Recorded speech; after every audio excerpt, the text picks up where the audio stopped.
Assalamualaikum warahmatullahi wabarakatuh. Perkenalkan, nama saya Muhammad Al-Farizi dengan NIM 120106176003, Universitas Islam Negeri Sultan Syarif Kasim Riau, Fakultas Tarbiyah dan Keguruan Pendidikan Ekonomi. Tujuan saya membuat video ini adalah untuk memenuhi ujian akhir semester Manajemen Pemasaran yang diampu oleh Bapak Hendra Riovita MM. Kepada teman-teman, silakan dilihat videonya sampai habis ya. Pasar industri dan perilaku industri. Pasar industri. Pasar industri adalah usaha atau kegiatan pengelolaan barang mentah atau barang setengah jadi yang punya nilai tambah untuk mendapatkan keuntungan. Pasar industri adalah semua organisasi yang membeli barang dan jasa untuk digunakan memproduksi barang dan jasa yang lain kemudian dijual, disewakan, dipasok ke perusahaan lain. Karakteristik pasar industri. Yang pertama itu ada struktur dan permintaan pasar. Pembelian pasar industri sedikit tetapi memiliki nilai yang besar.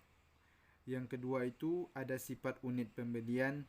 Yang ketiga, berbagi tipe keputusan dan proses pengambilan keputusan. Sifat unit pembelian ini, yang pertama, banyak pembeli yang terlibat dalam pembelian di pasar industri.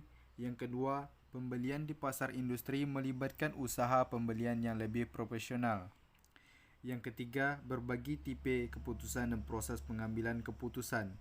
Yang pertama, ada pembelian di pasar industri biasanya menghadapi pengambilan keputusan yang kompleks.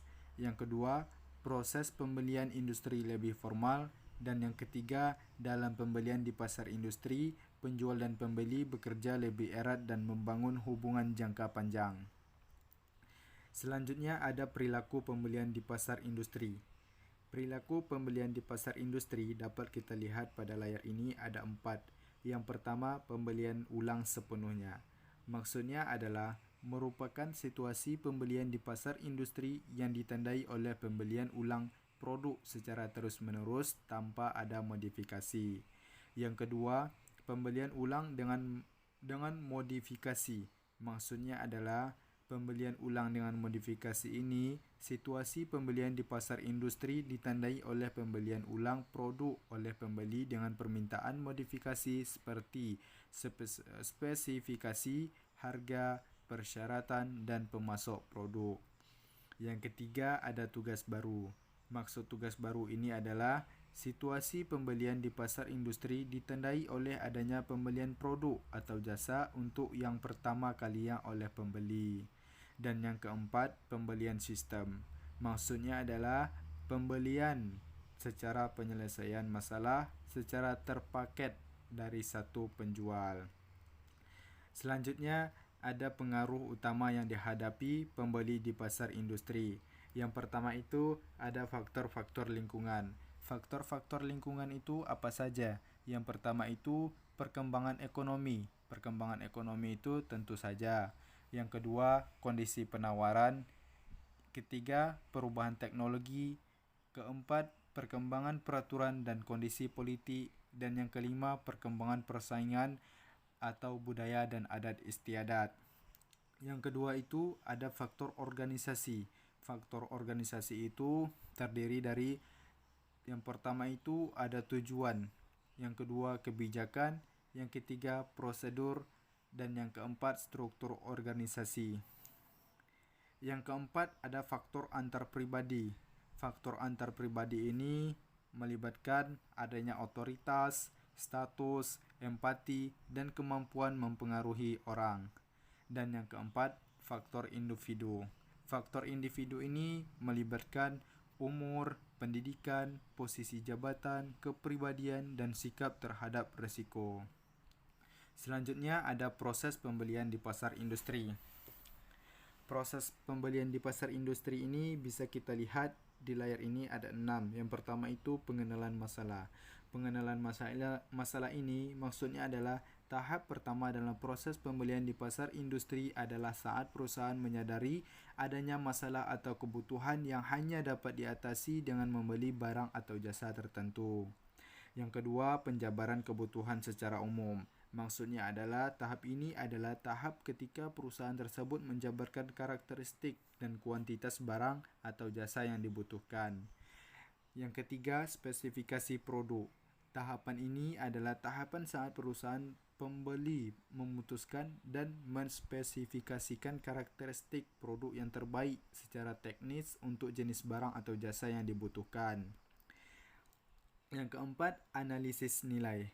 Maksud analisis nilai ini adalah tahapan di mana tahapan pendekatan untuk mendapatkan pengurangan biaya di mana semua komponen dipelajari secara seksama guna menentukan apakah dapat dirancang ulang, distandarisasikan atau dibuat dengan metode produksi yang lebih baik. Yang kelima, pencarian pemasok. Pencarian pemasok ini adalah tahapan perusahaan mencari pemasok terbaik. Dan yang keenam, pengumpulan proposal.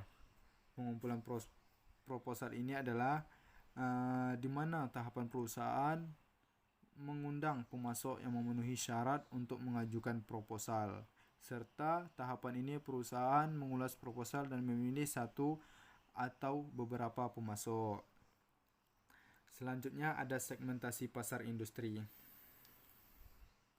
Segmentasi pasar industri itu dapat disegmentasikan secara geografik menurut manfaat yang dicari, status pengguna, tingkat penggunaan, dan status loyalitas dengan variabel tambahan yang mencakup industri, ukuran perusahaan, karakteristik operasi, pendekatan pembelian, faktor-faktor situasional, dan karakteristik pribadi. Tahapan penentuan segmentasi industri biasanya dilakukan. Yang pertama itu memilih dan menentukan industri yang dilayani. Dalam industri terpilih, para pemasar bisa melakukan segmentasi berdasarkan ukuran pelanggan dan lokasi geografik. Selanjutnya, segmentasi dapat difokuskan berdasarkan pendekatan atau kriteria pembelian sesuai dengan segmentasi pasar industri tersebut. Baiklah, sekian terima kasih penjelasan video dari saya tadi. Apabila ada kekurangan atau kesalahan dalam penyampaian, saya mohon maaf sebesar-besarnya. Saya akhiri dengan wabillahi taufik wal hidayah. Assalamualaikum warahmatullahi wabarakatuh.